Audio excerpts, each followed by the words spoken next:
Holding company का third class. अभी तक हम लोगों ने स्टेप सीखे थे, जल्दी से एक बार क्विक रिवीजन कर लेते हैं। स्टेप्स में मेरा क्या क्या आता है। सबसे पहला step percentage of holding and date of acquisition निकालना पड़ेगा। Second step analysis of profit. Third step cost of control. Fourth step minority interest. Fifth step consolidated PL consolidated reserves. उसके बाद हम लोग कंसोलिडेटेड बैलेंस शीट या consolidated financial statements बनाते हैं, right.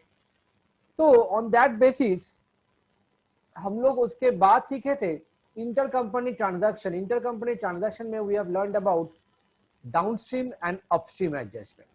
Upstream मैंने अभी तक आपको नहीं समझाया है। What I have explained is about downstream adjustment. Downstream adjustment मतलब होल्डिंग कंपनी गुड्स प्रॉफिट में बेचता है to the subsidiary company.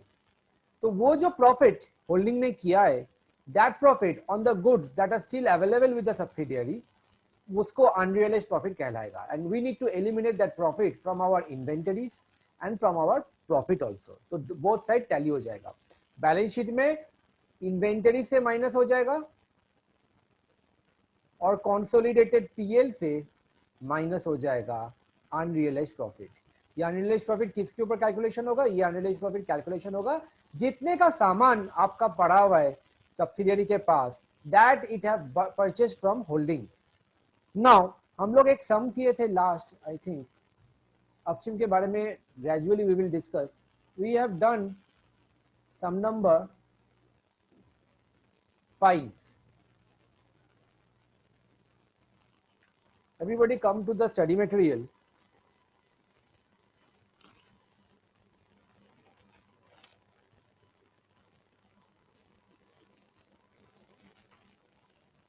We will start today with sum number 6.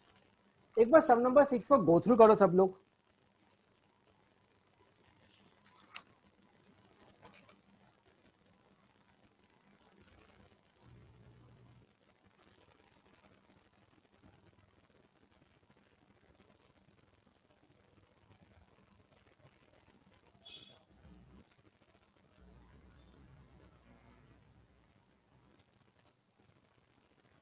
Some number 6 में बोलता है एक्स एंड वाई का बैलेंस शीट दिया हुआ है 31 दिसंबर 2011 का। बैलेंस शीट के नीचे में if you come to the adjustments, assets में देखो एक बार, please come to assets. Assets में बोला है fix assets, tangible assets. Point number B, non current investment 9000 shares on 1/1/2011। मतलब हम लोगों ने, होल्डिंग ने सब्सिडियरी का शेयर्स 9000 शेयर्स खरीदा था 1 जनवरी 2011 का। और ये बैलेंस शीट कब का है? 31 दिसंबर 2011, मतलब एक साल बाद का बैलेंस शीट दिया हुआ है। सर ये 9000 शेयर्स किसका है, कैसे पता चलेगा? ऑब्वियस है, होल्डिंग कंपनी का सम है, तो ये हम लोग वाई लिमिटेड का शेयर्स ही खरीदेंगे। तो 9000 शेयर्स हम लोग खरीदा, तो यहां से परसेंटेज ऑफ होल्डिंग निकल जाएगा और डेट ऑफ एक्विजिशन 1/1/11 दे दिया गया है। नीचे में देखो जिस दिन खरीदा था यानी कि 1/1/11 को आपका पीएल में क्रेडिट बैलेंस था 8000 रुपीज का और इक्विपमेंट वाज रीवैल्यूड। सर ये क्या है? ये हम लोग थोड़ी देर बाद में जाएंगे, पहले तो पहला स्टेप कर लेते हैं। ठीक है everybody, please write down.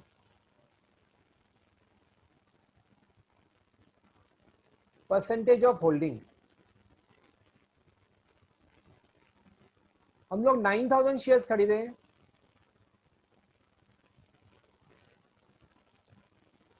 Divided by subsidiary का कितना शेयर था। कैपिटल में जाओ, वाई लिमिटेड का कैपिटल, वहां पर बोलता है 1 लाख रुपया उसका कैपिटल है। सर 1 लाख रुपया का कैपिटल है, सर एक एक शेयर कितना वैल्यू का है? अगर आप 10 रुपया मानोगे तो there will be 10,000 shares.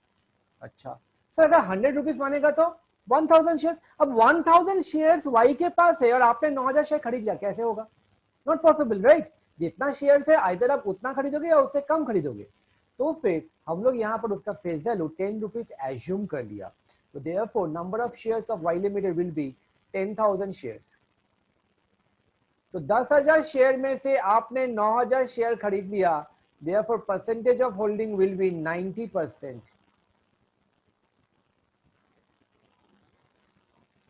Clear? Date of acquisition 1/1/2011, ठीक है ना? अब वर्किंग नोट नंबर 2 और step 2 analysis of profit. Before starting analysis of profit, जो फिक्स एसेट्स का रिवैल्यू हुआ है उसको एक बार गो थ्रू करो आप लोग। एडजस्टमेंट में दिया हुआ है, equipment of Y Limited was revalued by X Limited at 20% above its book value of 1 lakh, but no such adjustment was effected in the books of Y Limited। Sir मतलब अभी हम जो करवाएगा इसको अभी लिखो मत, अच्छा ठीक है लिख लो everybody, write it down please.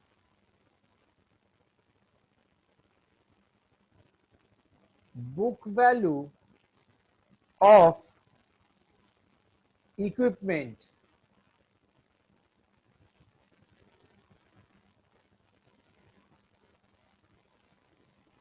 on 1/1/11 1 lakh rupees। अब बैलेंस शीट में आ जाओ एवरीबॉडी। बैलेंस शीट में fix assets of Y limited tangible assets कितना दिया हुआ है? 95,000। वो कब का वैल्यू है? वो 31 दिसंबर का वैल्यू है। तो book value of equipment on 31/12/11 95,000। Sir रुकिए सर, हम लोग का यहां पर ये 1 लाख को 20% से बढ़ाया गया है तो कितना हो जाएगा? 20,000। बट ये 20,000 का इफेक्ट हम लोग क्या किया है? नो, बोला है it was not affected in the books. मतलब बुक्स में 1 लाख के ऊपर 20,000 जोड़ने के बाद 1,20,000, फिर वहां से 95,000। No, it is not done. तो सर क्या किया? 1 लाख था, simply 95,000 at the end of the year हो गया। तो फिर depreciation charge during the year कितना है? Depreciation charged during the year, Y ने चार्ज किया, ऑब्वियसली वाई का इक्विपमेंट है, is equal to 5,000। We all know, right? Understood everybody?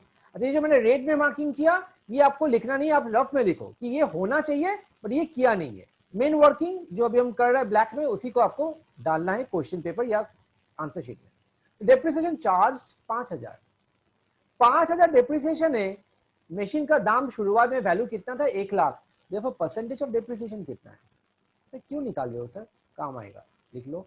Percentage of depreciation is equal to 5,000 का डेप्रिसिएशन चार्ज किया और साल का बिगिनिंग में एसेट्स का वैल्यू 1 लाख था इनटू 100।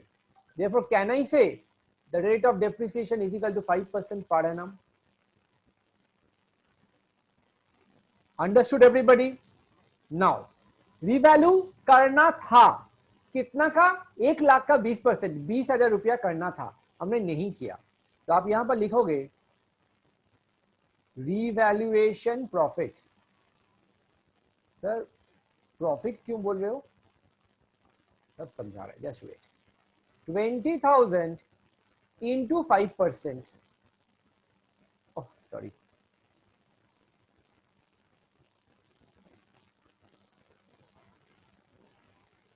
वन लाख का 20% इज इक्वल टू 20,000।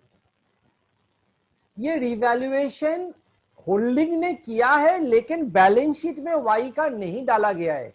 कोई भी अपना बुक्स ऑफ अकाउंट्स में इसको रिकॉर्ड नहीं किया है, तो रिवैल्यूएशन आपको ये रिकॉर्ड करना पड़ेगा। तो why it is known as profit. Assets बढ़ेगा, think about double entry system of bookkeeping. Assets बढ़ेगा, एसेट साइड बढ़ गया 20,000 से, तो फिर लायबिलिटी साइड में भी तो कुछ ना कुछ इफेक्ट लाना है। लायबिलिटी साइड में भी तो लायबिलिटीज बढ़ाना है, नहीं तो बैलेंस शीट टैली नहीं करेगा। तो उसको हम लोग रिवैल्यूएशन प्रॉफिट में डाल देता है या रिवैल्यूएशन रिजर्व में डाल देता है। और पता है ये रिवैल्यूएशन कब हुआ? ये एक ही लाइन चल रहा है, ऑन 1/1/11 पी लिमिटेड का PL account of Y limited इतना है and equipment was overvalued by equipment was revalued. तारीख कब? 1/1/11। तो रिवैल्यूएशन प्रॉफिट 20,000 ऑन 1/1/11। हम बोला था जिस दिन आप उसका शेयर खरीदते हो या उसके पहले का कोई भी अगर प्रॉफिट होता है उसको हम लोग कैपिटल प्रॉफिट मानेंगे। तो ये एनालिसिस ऑफ प्रॉफिट में कैपिटल प्रॉफिट में आ जाएगा। नाउ थिंक एवरीबॉडी, आपने एसेट्स को रिवैल्यू नहीं किया, एसेट्स को रिवैल्यू नहीं किया तो उसके ऊपर आपने डेप्रिसिएशन भी नहीं चार्ज किया. If you haven't revalued your assets, this means you haven't charged depreciation on that assets. Therefore, depreciation undercharged. 20,000 के ऊपर डेप्रिसिएशन होना चाहिए, बट हम लोगों ने नहीं किया है बिकॉज रिवैल्यूएशन ही पूरा इग्नोर कर दिए थे. तो 20,000 का एसेट को बढ़ाओगे तो 20,000 के ऊपर 5% डेप्रिसिएशन भी होगा आपका 1,000 rupees. Now I would like to wait over here. ये जो पूरा मैंने वर्किंग किया पॉइंट नंबर 2 में, किसी को कोई भी प्रॉब्लम है पूछ लो. सर इसका इफेक्ट कहाँ आएगा वो हम करवाएगा. पहले जो यहाँ लिखवाया है इसको बोलो क्लियर है कि नहीं. Take your time.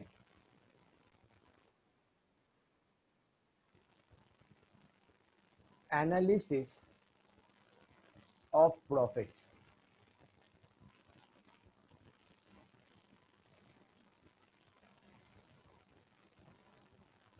particulars,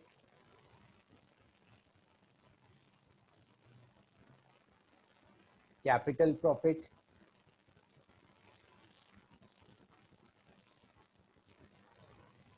revenue profit.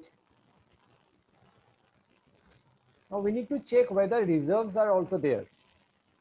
There was no such thing as reserves, तो revenue reserve बोल के कुछ नहीं डाला, इसी में हम लोग का हो जाएगा. सबसे पहले ओपनिंग पीएल तारीख 1/1/11, जब आप खरीदा उसका शेयर्स मतलब सब्सिडियरी का, तब उसके पास पीएल में बैलेंस था 8,000 रुपीज, तो वो कैपिटल प्रॉफिट में जाता है.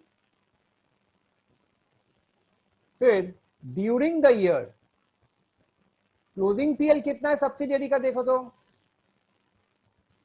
क्लोजिंग पीएल 20,000 है, तो फिर 8,000 से 20,000 हो जाता है, तो कितना से बढ़ जाता है 12,000. ये मेरा रेवेन्यू प्रॉफिट में आ जाएगा. Got it. Now point number B, revaluation profit. Revaluation 1 तारीख को ही हुआ था, तो 20,000 आप कैपिटल प्रॉफिट में ही डालोगे. और point number C, depreciation under charge. Depreciation आप चार्ज करोगे तो प्रॉफिट कम हो जाएगा. कौन सा साल में, मतलब रेवेन्यू में डालोगे या कैपिटल में डालोगे. डेप्रिसिएशन कब चार्ज होता है, ड्यूरिंग द ईयर, मतलब खरीदने के बाद. मैंने उसका शेयर्स खरीदा 1 तारीख को, उसके बाद ही तो डेप्रिसिएशन चार्ज करोगे. तो during the year, rather I would say depreciation तो साल का एंड में चार्ज होता है. तो साल का एंड मतलब वो रेवेन्यू हो जाता है पोस्ट एक्विजिशन. तो depreciation charge under charge 1,000 rupees revenue profit में डालोगे, बट ये अंडर चार्ज है, खर्चा है. चार्ज करोगे तो प्रॉफिट में क्या होगा, कम हो जाएगा, bracket minus. Now we will do the totalling. This is 1 lakh and this is 11,000. Now bifurcate this thing among X and Y है ना, yeah, X limited and Y limited. Percentage 90%, Y का percentage 10%. 90% of 1 lakh 90,000, 10,000, 9,900, 1,100.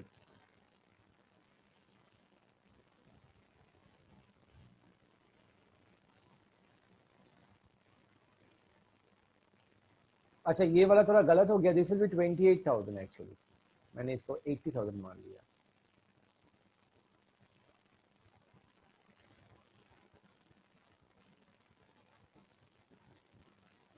$2,800,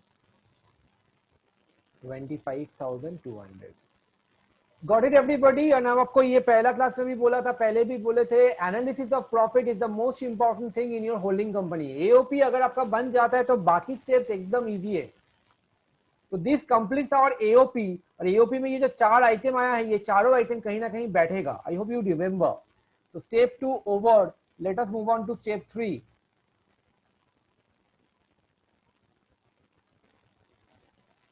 Cost of control.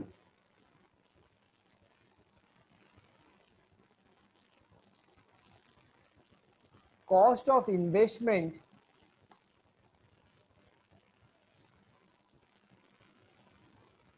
यहां पर दिया हुआ है 1,40,000. Record in the outer column, extreme right.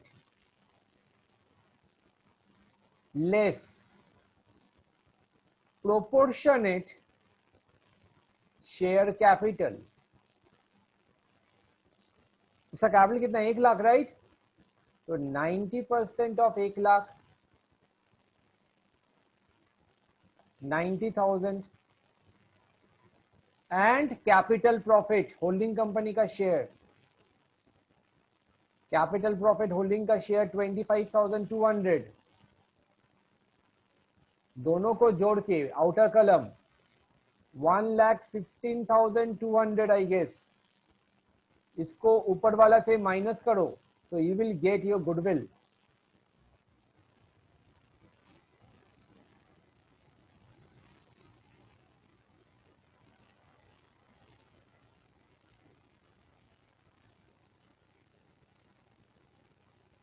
Is it coming to 24,800? You have paid 24,800 रुपया ज्यादा. So this will be regarded as goodwill for us. I hope you all are getting it. Calculation check कर लेना, कोई दिक्कत होगा तो पूछ लेना, मेरा भी कैलकुलेशन मिस्टेक हो सकता है. कॉस्ट ऑफ कंट्रोल के बाद हम लोग का नेक्स्ट आता है माइनॉरिटी इंटरेस्ट.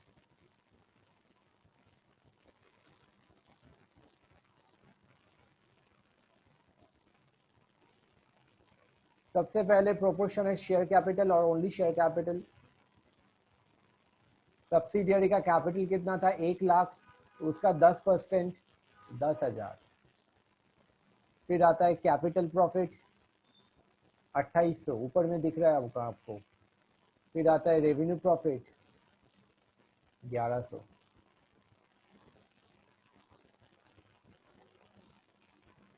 $13,900. ये हो गया, ये हो गया, ये हो गया. सिर्फ ये वाला 9,900 वाला बाकी है. Step 5, consolidated PL.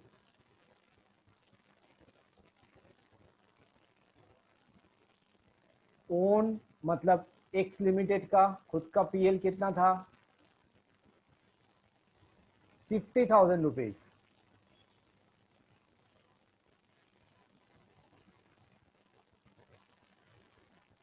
और रेवेन्यू प्रॉफिट और फ्रॉम एओपी भी लिख सकते हो 9,900 जो बाकी था एओपी वाला. 59,900 रुपीज मेरा कॉन्सोलिडेटेड पीएल आ जाता है. We are done with all the working notes. We will now start with our consolidated financial statement and we will find out whether the sum is getting tallied or not. I am telling you again, आप देख लो, कोई भी कहीं पर भी दिक्कत होगा तो पूछ लेना. Consolidated financial statement.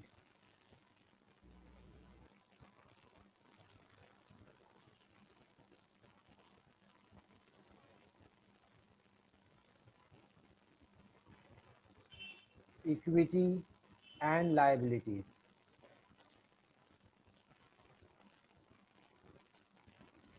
Shareholders fund.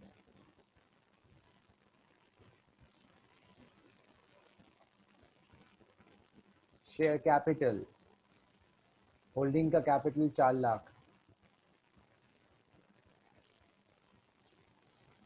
Number 2, अच्छा नंबर ए भी करके डालो, बेटर होगा. फिर आता है इसका reserve and surplus. Reserve and surplus में कंसोलिडेटेड पीएल 59,900. फिर आता है point number 2, minority interest. Minority interest 13,900. फिर आता है नंबर 3, करंट लायबिलिटीज उसके अंदर में ट्रेड पेएबल्स 7,50,000, 4,80,000, 11, 12,30,000।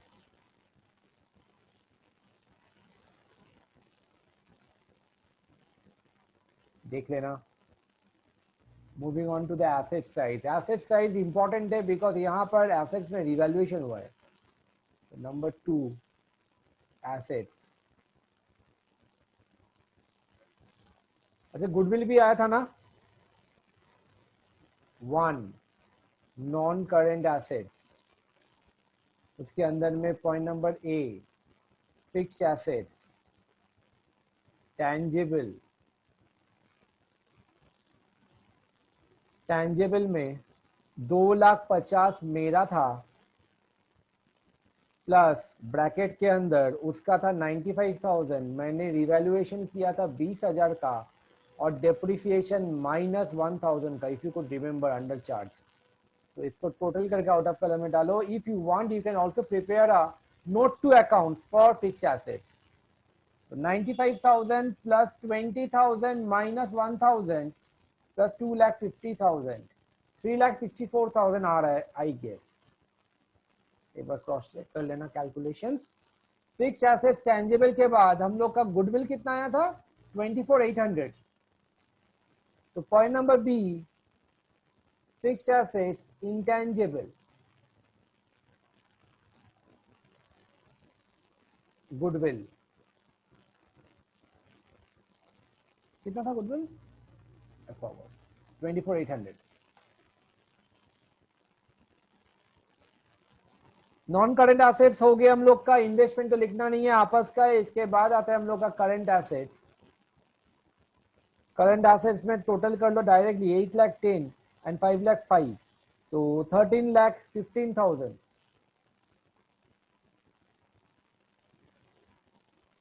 प्लीज टोटल करके देखो तो टैली हो रहा है कि नहीं।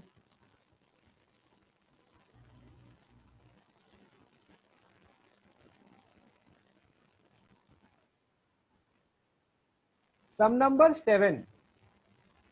When O Limited purchased 24,000 equity shares in P Limited, O is the holding, P is the subsidiary.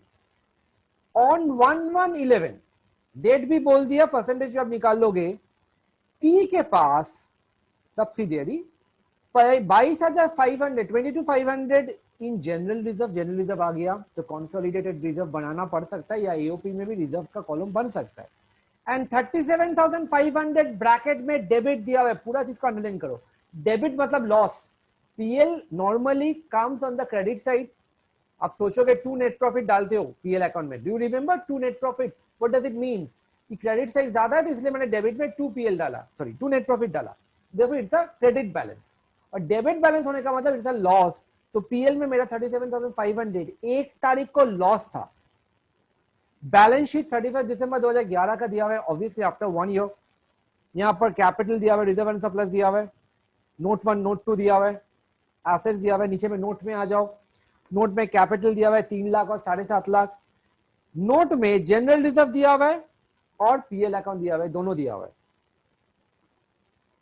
General reserve पहले था हम लोग का 22,500, अभी जनरल रिजर्व हो गया 7,500।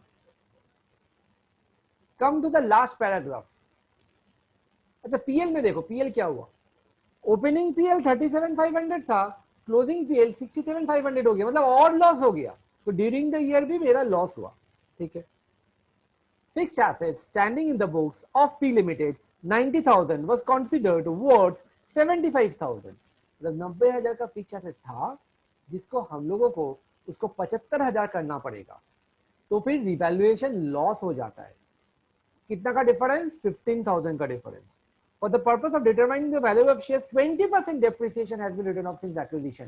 तो depreciation का परसेंटेज आपको दे दिया है। लास्ट सम में depreciation का परसेंटेज was not given। तो हम लोगों ने क्या किया था? depreciation को निकाला था। कैसे निकाला था? ओपनिंग माइनस क्लोजिंग करके। In this case, you have been provided with the rate of depreciation. No need to calculate rate of depreciation अलग से। तो depreciation हम लोग का ऑटोमेटिकली आ जाएगा। Okay. For the purpose of determining, ये तो हो गया और inventories of O Limited includes 30,000 on which P Limited made a profit of 7,500. This is a clear case of upstream adjustment. तो कैसे? लास्ट लाइन को अच्छे से पढ़ो.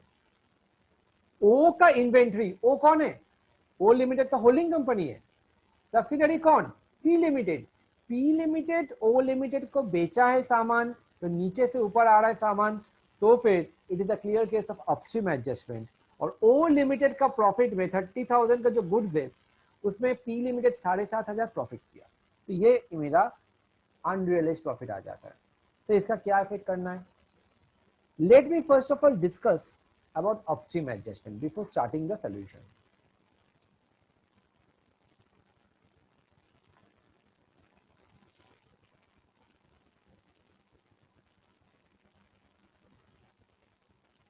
Upstream, subsidiary holding company को सामान बेचता है. In this case, the company is P Limited, and in this case, the company is O Limited. Goods बेचा है 30,000 का,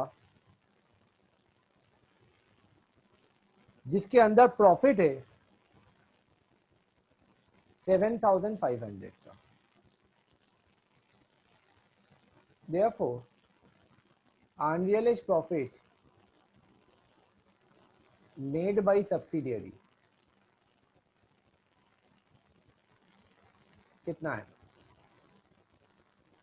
7,500. इसका इफेक्ट अब बैलेंस शीट में कैसे करोगे? आई टोल्ड यू कि इन्वेंटरी से माइनस अनरियलाइज्ड प्रॉफिट करोगे 7,500. एसेट साइड में तो सर अपस्ट्रीम डाउनस्ट्रीम दोनों में सेम ही आपने बोला. अपस्ट्रीम में भी हम लोग एसेट से माइनस करते थे, डाउनस्ट्रीम में भी आप एसेट्स मतलब इन्वेंटरी से माइनस करोगे, obviously because inventories are upward value. उसका वैल्यू ज्यादा किया हुआ है, उसको हमको करेक्ट वैल्यू में लाना है. तो देयरफॉर 7,500 हम लोग एलिमिनेट कर दिया. Now listen very carefully. ये जो 7,500 का अनरियलाइज्ड प्रॉफिट है किसने किया है? सब्सिडियरी किया है. अब सब्सिडियरी का प्रॉफिट, ये जो पी लिमिटेड का प्रॉफिट है, ये पी लिमिटेड का प्रॉफिट का दो पार्ट आ जाता है. 7,500 का जो भी प्रॉफिट हुआ इसके दो पार्ट आ जाता है. एक तो उसका कुछ शेयर्स ओ लिमिटेड होल्ड कर रहा है और बाकी का माइनॉरिटी के पास है. तो हम लोगों को ओ लिमिटेड का प्रॉफिट का शेयर कंसोलिडेटेड प्रॉफिट से माइनस करोगे और बाकी का माइनॉरिटी इंटरेस्ट से माइनस करोगे. परसेंटेज ऑफ होल्डिंग के ऊपर डिपेंड करेगा. I am telling you percentage of holding कितना है तो वो तो हम लोग अभी निकाला नहीं है. चलो परसेंटेज ऑफ होल्डिंग हम लोग मान लेते हैं 80%, 20%. तो 7,500 के 80% कॉन्सोलिडेटेड पीएल से माइनस करोगे और 7,500 का 20% माइनॉरिटी इंटरेस्ट से माइनस करोगे. ये दोनों ही तो मेरा लायबिलिटी साइड में आता है. तो do remember, if it is an upstream adjustment, you will have to deduct from consolidated PL, you will also deduct from minority interest depending upon percentage of holding. तो ये पूरा मिला के मेरा 7,500 हो जाता है. सर डाउनस्ट्रीम में सिर्फ consolidated PL से ही माइनस होता था. तो यही चीज हम लोग यहाँ पर भी करेंगे. इसका हम लोग जब करेंगे तब वर्किंग नोट आपको लिखा देगा. पहले आप बोलो ये वाला बात समझ में आया सबको? आप करते जाओ.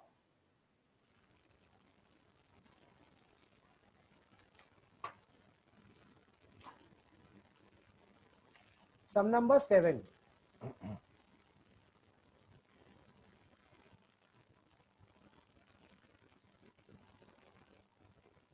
Percentage of holding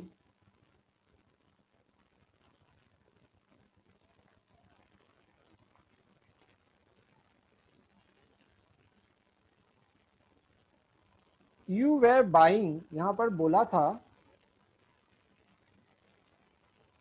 कहां गया इन्वेस्टमेंट, तो एकदम स्टार्टिंग में 24,000 shares.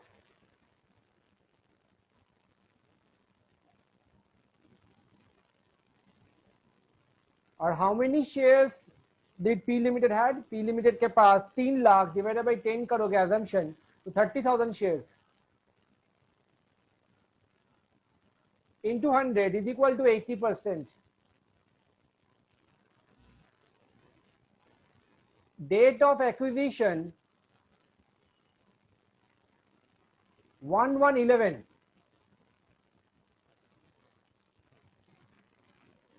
Point number 2, fix assets यहां पर रिवैल्यूएशन हुआ था, 90,000 का फिक्स एसेट्स, उसको आपको 75,000 करना है, तो फिर 15,000 का आपका रिवैल्यूएशन लॉस हो जाएगा, और ये on the date of purchase of control बोला है, तो therefore it will be recorded on the capital profit वाला कॉलम में। उसके बाद डेप्रिसिएशन हम लोग ज्यादा चार्ज कर दिया, एसेट्स का वैल्यू कम करोगे तो डेप्रिसिएशन आपका ज्यादा चार्ज हो गया, तो उसको डेप्रिसिएशन ओवर चार्ज कहलाएंगे, तो वो रेवेन्यू प्रॉफिट में एड बैक हो जाएगा 20%। No need to make any working note for that, we can directly do it. Analysis of profit.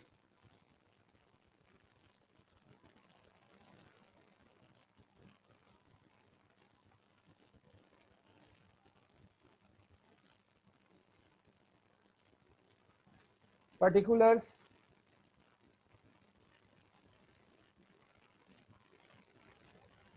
Capital profit, revenue profit, revenue reserve भी जरूर डालना, फुल फॉर्म यूज करोगे नहीं तो भूल जाओगे।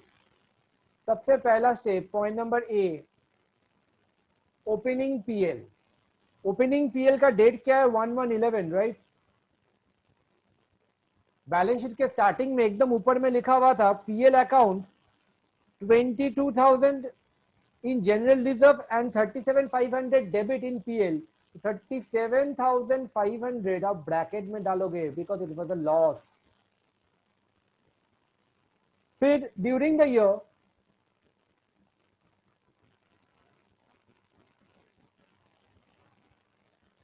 we can see closing में मेरा PL account in the note to accounts में दिया हुआ है 67,500 हो गया। इट्स लाइक माइनस 67,500 हुआ और पहले था माइनस 37,500, तो दोनों का डिफरेंस कितना आ जाता है? अच्छा ये एक सेकेंड, क्लोजिंग माइनस ओपनिंग करना होता है हम लोग का, राइट। क्लोजिंग माइनस ओपनिंग कितना है? माइनस 37,500।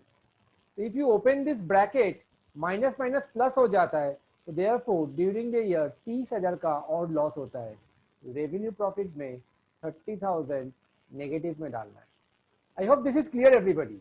नेगेटिव 37,500 था, वहां से आपको नेगेटिव 67,500 में जाना है। कितना डिस्टेंस? 30,000 का और फॉल हो गया। उसके बाद point number B, opening reserves. Opening reserve sum का शुरुआत में बोला गया था, जनरल रिजर्व में मेरा बैलेंस है 22,500 और ड्यूरिंग द ईयर रिजर्व्स भी मेरा कम हो गया। रिजर्व्स मेरा क्लोजिंग में 7,500 हो गया, तो 15,000 से कम हो जाता है। 7,500 माइनस 22,500, तो it's coming to revenue reserve में 15,000 नेगेटिव। Got it everybody? और अब revaluation loss, point number C, revaluation loss. हम लोग का रिवैल्यूएशन 90 से 75 करना है, तो रिवैल्यूएशन लॉस 15,000 का हो गया। Point number D, depreciation overcharged. I will be explaining this overcharge वाला कॉन्सेप्ट अगेन, जस्ट वेट। 15,000 के ऊपर 20% का डेप्रिसिएशन हम लोगों ने ज्यादा चार्ज कर लिए, तो 3,000 प्रॉफिट में ऐड हो जाएगा। Let me explain. एसेट्स का वैल्यू ज्यादा करना है या कम करना है? सर कम करना है। पहले क्या था? ज्यादा था। एसेट्स का वैल्यू ज्यादा होगा तो डेप्रिसिएशन क्या हो जाएगा? ज्यादा। एसेट्स का वैल्यू को कम करना है तो डेप्रिसिएशन भी मेरे को कम करना है, बिकॉज डेप्रिसिएशन ज्यादा चार्ज हो गया था, तो ज्यादा चार्ज हो गया तो प्रॉफिट कम हो गया था, तो इसको हम लोग ठीक करने के लिए प्रॉफिट में एड बैक कर दिया। आई hope this is clear everybody. Analysis of profit is done for all of us. Let us calculate the totals and bifurcate those profits among holding and subsidiary. 37,500 minus 15 plus 22.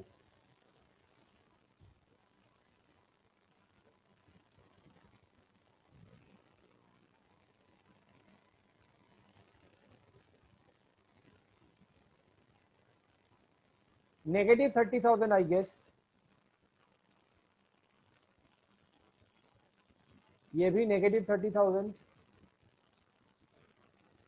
And this one is negative 12,000. Everybody cleared? AOP समझ में आया? किसी को कुछ भी पूछना है तो जल्दी से पूछो। H लिमिटेड ब्रैकेट में 80%, सब्सिडियरी लिमिटेड ब्रैकेट में 20%। 30,000 का 80% 24,000, 6,000। Do not forget to give brackets.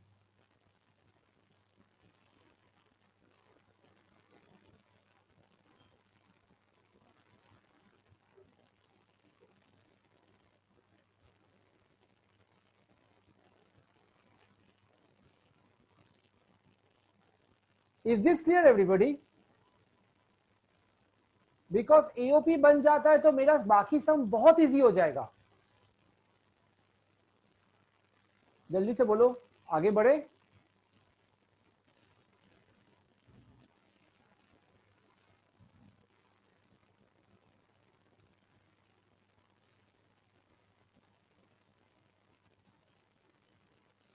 Please let me no. देख लो यहां तक, कुछ भी पूछना है पूछ लो। हो गया तो बोलो डन।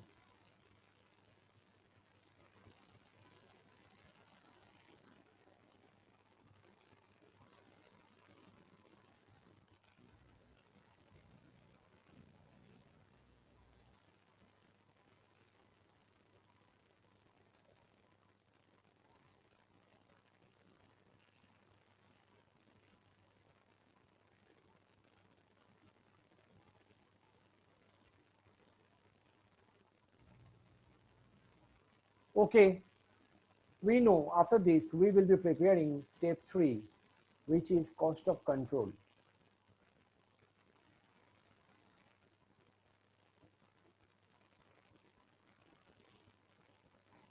कॉस्ट ऑफ कंट्रोल में सबसे पहले कॉस्ट ऑफ इन्वेस्टमेंट। देखो स्टेप्स हर सम में सेम ही आ रहा है। कॉस्ट ऑफ इन्वेस्टमेंट हम लोग का इन्वेस्टमेंट हम लोग किए थे 2,10,000 में। देखो नॉन करंट इन्वेस्टमेंट, एक second, I am very sorry, कौन सा सम कर रहे थे हम लोग? 7 ना?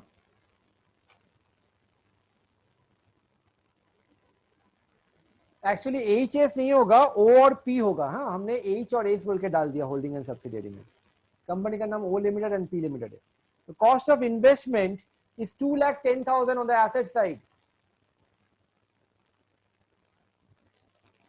less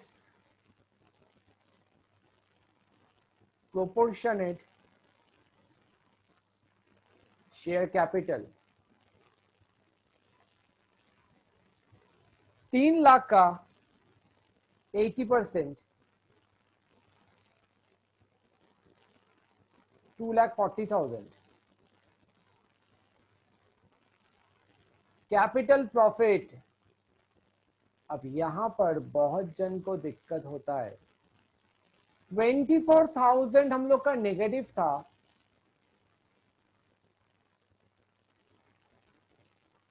तो ब्रैकेट में ही डालो। 2,40,000 से 24,000 माइनस करोगे तो we are getting 2,16,000। You deduct this thing from 2,10,000, तो 6,000 का हम लोग का कैपिटल रिजर्व आ जाता है। What is the common form of mistake you know in this kind of sums? Most of the students, वो लोग इनर कॉलम में ये चीज को नहीं डालता है, माइनस को। जो माइनस मैंने किया ना, less point number A point number B आप बोल के लिख सकते हो, ये मैंने इनर कलर में डाला है, इसके पीछे बहुत बड़ा कारण है, यही है मेन रीजन कि कैपिटल प्रॉफिट नेगेटिव आएगा, स्टूडेंट लोग इसको आउटर कलर में डालेगा और नेगेटिव ही तो हो रहा है, 2,10,000 से 24,000 माइनस कर देगा। अल्टीमेटली 2,10,000 से 24,000 यहाँ माइनस नहीं हो रहा है, ये प्लस हो जा रहा है, बिकॉज लेस के अंदर लेस तो plus. In order to avoid all sorts of confusion, always do cost of control like this what I am teaching you now. Inner कलम में 2,40,000 को डालोगे, इसके पहले भी हम लोग सम किए थे, वो सब नॉर्मली डाले थे, टोटल करके फिर माइनस किया था, फिर जो माइनस हुआ उसको नेट करो ऊपर वाले के साथ, तो आपका ऑटोमेटिकली 2,16,000 आ जाता है। स्टूडेंट्स इसको 2,40,000 2,10,000 से माइनस करेगा और 24,000 को उसके साथ माइनस नहीं करके उल्टा कर देता है। तो please understand, is this okay everybody? Understood cost of control?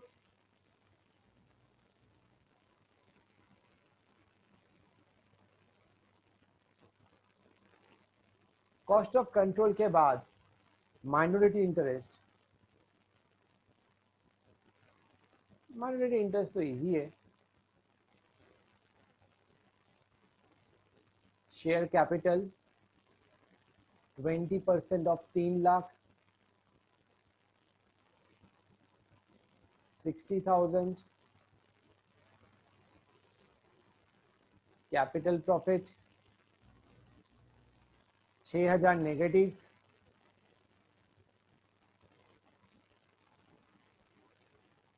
Revenue profit 6,000 negative, revenue reserve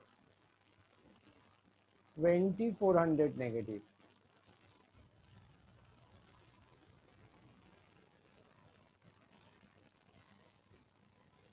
So 60,000 minus 6,000 minus 6,000 minus 2,400,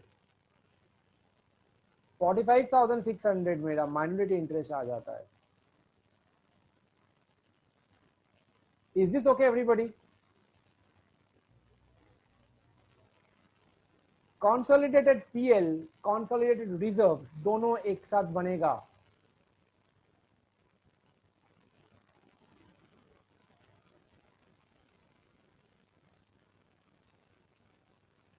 पहले ओन, खुद का पीएल, खुद का रिजर्व, क्लोजिंग में reserve was 90,000 and PL was 60,000।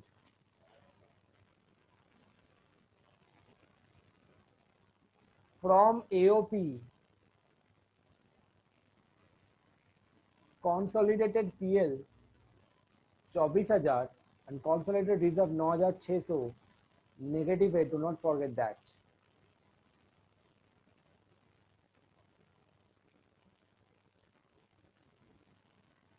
एक बार देख लेता है, यस। अब अपस्ट्रीम डाउनस्ट्रीम वाला चीज आ जाएगा।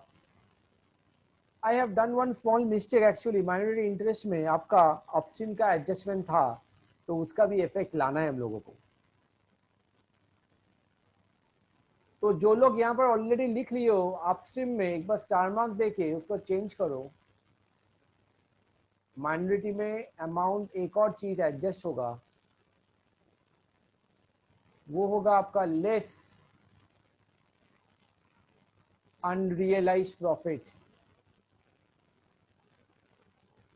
सब्सिडियरी ने प्रॉफिट किया था 7,000, नहीं कितना था, 7,500, तो 7,500 सब्सिडियरी ने किया है। अब सब्सिडियरी का परसेंटेज कितना है, सब्सिडियरी अभी है कितने का, वो तो अभी है 20% का, तो 1,500 माइनस हो जाएगा।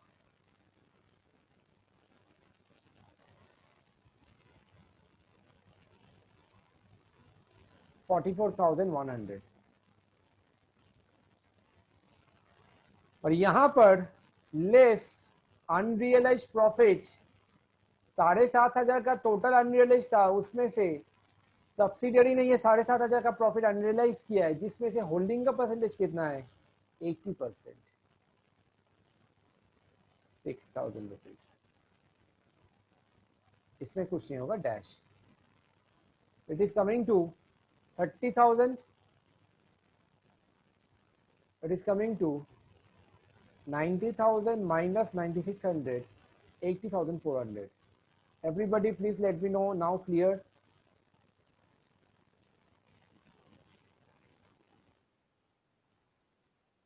Consolidated financial statement number 1 equity and liabilities number 1 उसके अंदर में शेयर होल्डर्स फंड, उसके अंदर में share capital.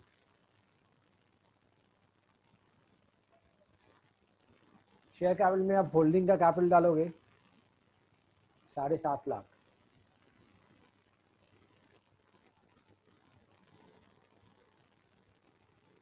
Point number B,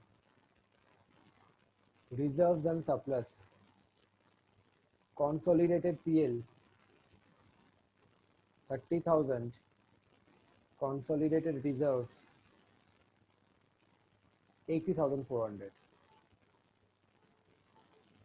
Clear? After this, minority interest. Point number 2.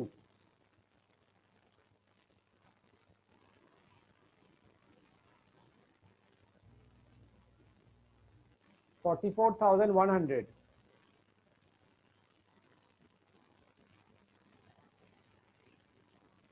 Number 3, non current liabilities में कुछ था नहीं तो करेंट लाइबिलिटी लिखेंगे हम लोग डायरेक्टली। दोनों को टोटल करो 1,05,000 प्लस 31,500 तो 1,36,500।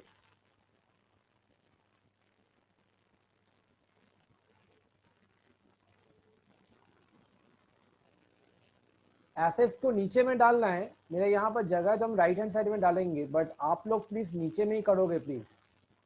This is a new format, not as per the T shape format. Schedule 3 के हिसाब से एसेट्स नीचे होगा, हम साइड में डाल रहे हैं।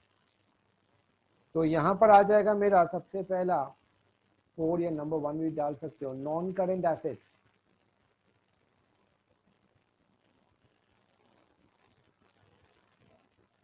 अच्छा एक गलत हो गया, मेरा यहाँ पर गुडविल नहीं था, कैपिटल रिजर्व था 6,000 का।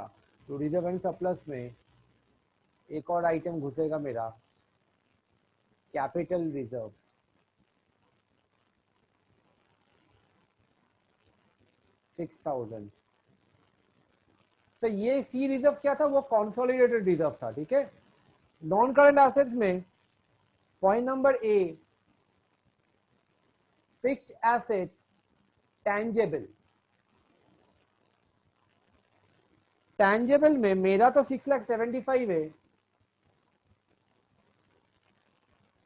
प्लस सब्सिडियरी का 1,50,000, रिवैल्यूएशन लॉस माइनस 15,000 और depreciation overcharge plus 3,000।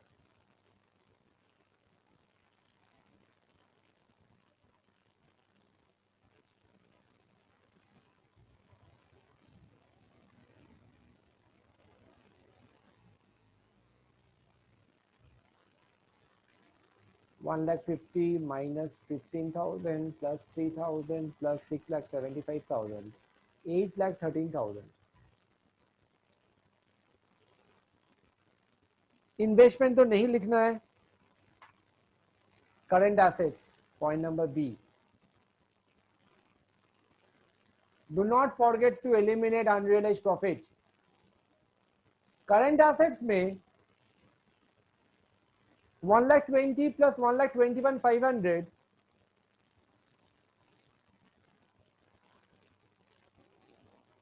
Minus unrealised profit 7,500 का था total.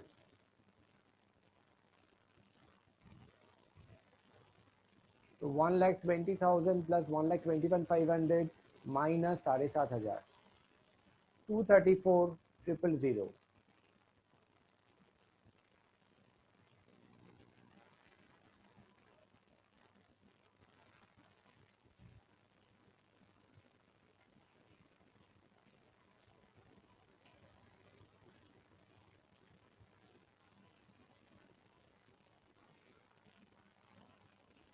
10,47,000।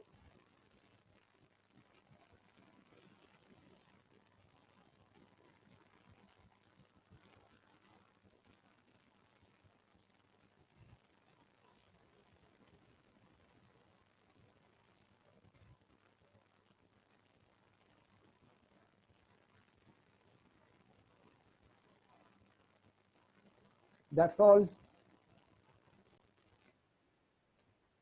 Sum number 9. The balance sheet of H Limited and S Limited as on 31st December 2011. बाबा 20,111 हो गया. Sorry for the printing mistake. Sum number 9.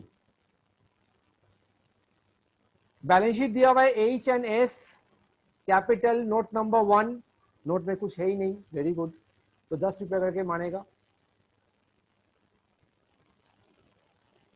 Okay. Capital में S limited का 6,000 rupees का share capital है. और अगर आप नीचे में नॉन करंट इन्वेस्टमेंट देखोगे 4,000 शेयर्स. सर अगर आपने 10 रुपया करके मानोगे तो सर 600 शेयर होता है एस लिमिटेड का, राइट. तो 600 में से 4,000 शेयर खरीद लिया, कैसे हो सकता है. तो सर फेस वैल्यू क्या मानोगे. फेस वैल्यू 1 रुपया मानेंगे. इन दिस वे आपका assumptions will change and will vary from sum to sum. Holding company का सम है तो आपको ये नहीं बोलना है कि ये सम टेक्निकली रॉन्ग है, we won't be doing it. Exam में आया है तो 10-20 मार्क का रहेगा, 15 मार्क का रहेगा. तो क्या आप छोड़ के आ जाओगे. नो ना. तो यहाँ पर फेस वैल्यू हम लोग का 1 रुपी हो जाता है. उस हिसाब से 6,000 शेयर होता है सब्सिडियरी का और हम लोगों ने खरीदा है 4,000 शेयर. तो परसेंटेज ऑफ होल्डिंग देख लेते हैं एक बार. Point number A, percentage of holding. Exam में परसेंटेज साइन मत देना, ऐसे पूरा परसेंटेज लिख लेना.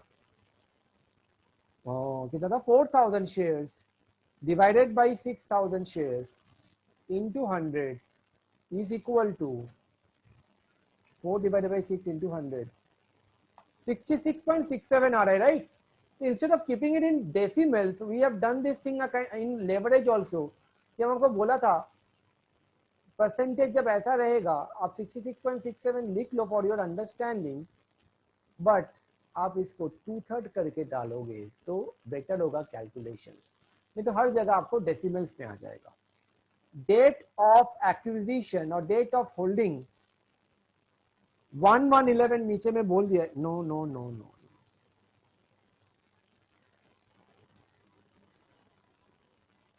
The shares were purchased by H Limited in S Limited underline 30th June 2011. First time हम लोग का सम में the date of acquisition is not at the beginning of the year, rather date of acquisition is at the mid of the year. ये exactly middle हो सकता है, 3 महीना बाद, 9 महीना बाद हो सकता है. पहले तो बोलो बैलेंस शीट ये कौन सा सम है, कैलेंडर ईयर का सम है या फाइनेंशियल ईयर का सम है. तो 31 दिसंबर बोला है तो कैलेंडर ईयर का सम है. जनवरी से शुरू हुआ 30 जून, कितना महीना बीत गया. 6 months have gone by. तो और 6 महीना बाकी है. तो फिर 6 महीना के लिए हम लोग होल्डिंग किया है इस साल में. तो सर क्या करोगे. तो आप लोग मेरे को एक बार बोलो before starting with analysis of profit, इसका 1/1/11 में प्रॉफिट कितना था. रफ में बना रहे हैं हम. 1/1/11 में इसका पीएल में बैलेंस था, नीचे में बोला 3,000 लॉस, और क्लोजिंग में रिजर्व एंड सरप्लस में 1,800 रुपया का प्रॉफिट. 31 दिसंबर 2011 पीएल इज इक्वल टू 1,800 का प्रॉफिट. तो नेगेटिव 3,000 से पॉजिटिव 1,800 में गया. तो ड्यूरिंग द ईयर प्रॉफिट कितना हुआ. 4,800 रुपया प्रॉफिट हुआ. गॉट इट और नॉट. नेगेटिव 3,000 प्लस 3,000 करोगे तो 0, प्लस 1,800 करोगे तो एक्चुअल प्रॉफिट. तो फिर मेरा टोटल प्रॉफिट हो जाता है 4,800 का. अब ये प्रॉफिट तो ड्यूरिंग द ईयर है, पूरा साल का 4,800 है. आपने 1/1/11 का बैलेंस आपके पास 3,000 नेगेटिव, तो ये तो कैपिटल प्रॉफिट में जाएगा ही जाएगा. आप शेयर खरीदा 30/6/2011, तो इट इज क्वाइट ऑब्वियस 30/6/2011 से लेके 31/12/2011 तक जो भी होता है इसको पोस्ट एक्विजिशन बोलता है. Right everybody. और इसके पहले का जो भी होता है इसको प्री एक्विजिशन बोलता है. प्री एक्विजिशन का कॉन्सेप्ट क्या है. जिस तारीख को आपने होल्ड किया उसके पहले का जो भी प्रॉफिट होगा उसमें मेरा कोई कंट्रीब्यूशन नहीं है. होल्डिंग का कोई कंट्रीब्यूशन नहीं है। किसका कंट्रीब्यूशन है? सब्सिडियरी का। तो मेरा जो पूरा साल का प्रॉफिट हुआ था 4800, ये कितना महीना होता है? 6 महीना। तो 6 महीना 2400 रुपया प्री एक्विजिशन, बाकी 2400 रुपया पोस्ट एक्विजिशन। ये मेरा कैपिटल प्रॉफिट में जाएगा और ये मेरा रेवेन्यू प्रॉफिट में जाएगा। Is this okay? तो मेरा कैपिटल प्रॉफिट में 3000 नेगेटिव और 2400 ये दोनों मिला के आएगा और पोस्ट में ओनली 2400 आएगा। Everybody please let me know, have you understood this concept that I am trying to explain? जल्दी बोलिए। मेरा जो 3000 का था, ये 3000 कब का था? ये 1 तारीख का था। इसमें होल्डिंग का कोई कंट्रीब्यूशन? नो, ये पहले से था। तो ये लॉस जो है या प्रॉफिट है जो भी हो, ये तो कैपिटल में ही होगा क्योंकि पहले से था। और ऊपर से आपने जो टोटल सब्सिडरी ने जो टोटल करंट ईयर में 4800 का पैसा कमाया है, वो 4800 का 6 महीना में बांटा जाएगा। पहला 6 महीना आपका कोई कंट्रीब्यूशन नहीं था, ये 2400 मेरा कैपिटल प्रॉफिट में आ गया, और दूसरा वाला जो 2400 है वो पोस्ट एक्विजिशन में आ गया क्योंकि उसमें मेरा कंट्रीब्यूशन आ जाता है। Is this clear? ये वाला चीज को रफ में एक बार लिखो फॉर योर अंडरस्टैंडिंग, एग्जाम में नहीं दिखाना है। We will start with analysis of profit now. Analysis of profit में हम आपको दिखा देगा कैसे इसको दिखाना है।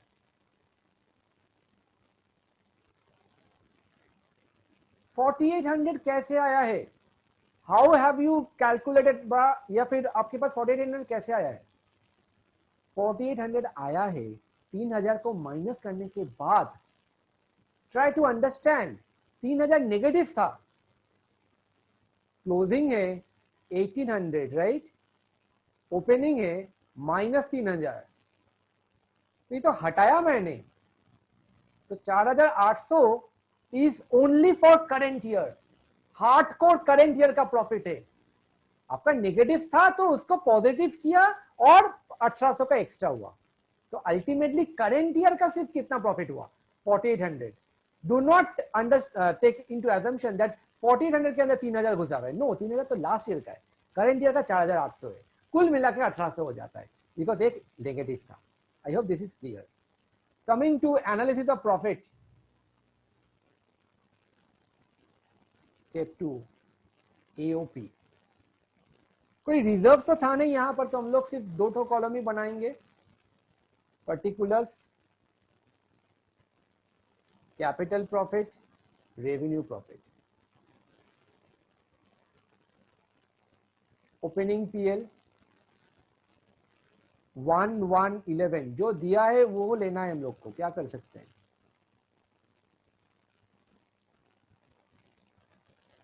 दैट इज 3000 का loss.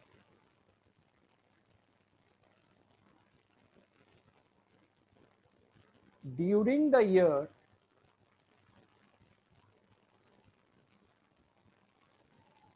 1800 minus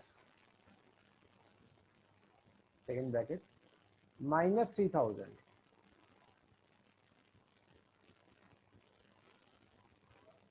is equal to 4800। Do it in the particulars वाला कॉलम में ही करोगे।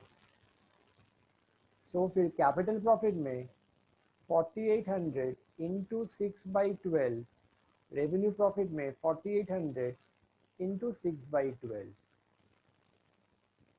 2400 रुपया, 2400 रुपया। You can show it in EOP, you can show it in working note, whatever you want। तो मेरा टोटल हो जाता है 600 नेगेटिव, 2400 पॉजिटिव। इसको हम लोग बांटेंगे, एच में बांटेंगे। परसेंटेज कितना था हम लोग का?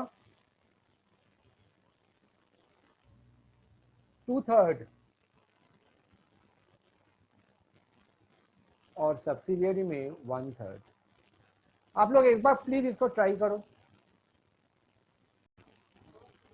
600 का 2/3, 400, 200,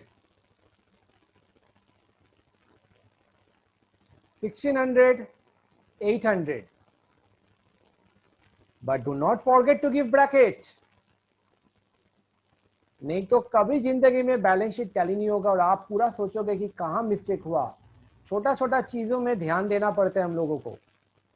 after doing this holding subsidiary का प्रॉफिट्स आ जाने के बाद, शेयर्स आ जाने के बाद, we know we will be next doing, इस समय तो और कोई एडजस्टमेंट था नहीं, यही एक चीज था।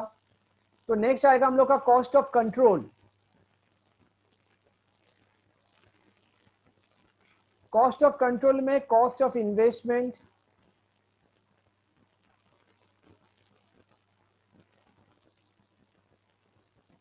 कॉस्ट ऑफ इन्वेस्टमेंट में आ रहा है मेरा 4,000 rupees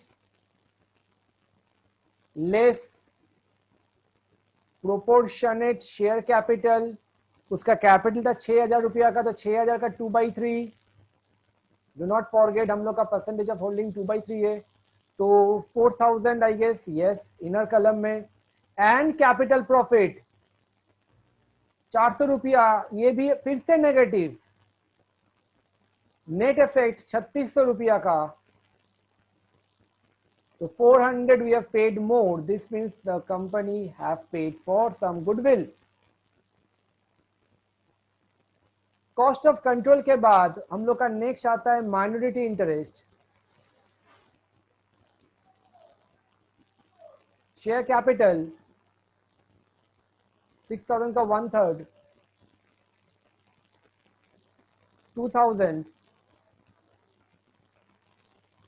capital profit 200, revenue profit 200 minus 800, 2,600 आ रहा है। माइनॉरिटी इंटरेस्ट हो गया, कंसोलिडेटेड पीएल। अच्छा क्या क्या हो गया हम लोग का यहां तक, ये डाल दिया, ये दोनों डाल दिया, बाकी है 1,600।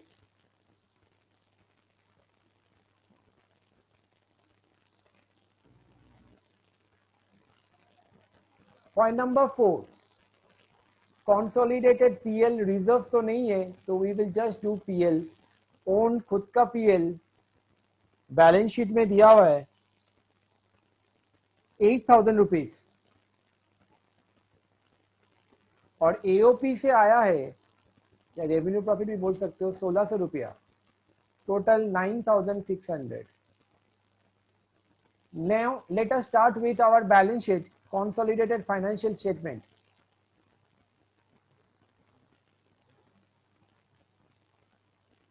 Share capital 10,000, reserves and surplus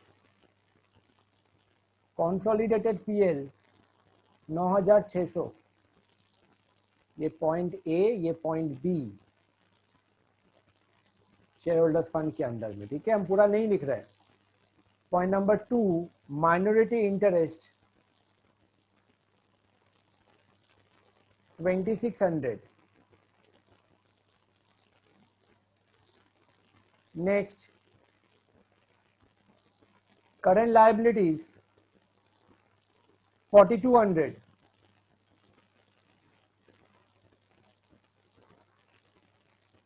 फिर एसेट्स में non current assets, fixed assets, tangible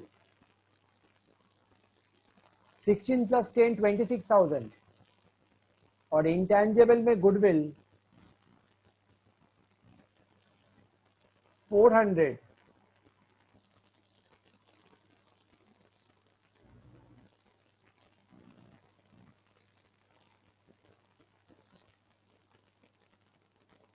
There was no current assets, okay? देखो तो कुछ मिस हुआ कि नहीं।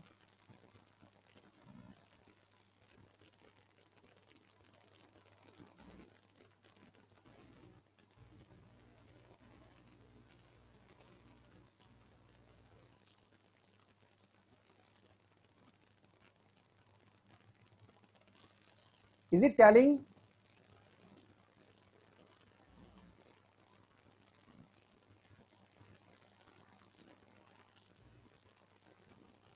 Okay. What is the amount? 26,400.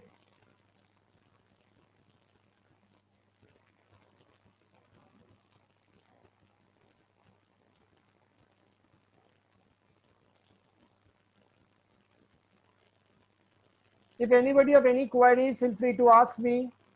That's all for today. Thank you, everybody.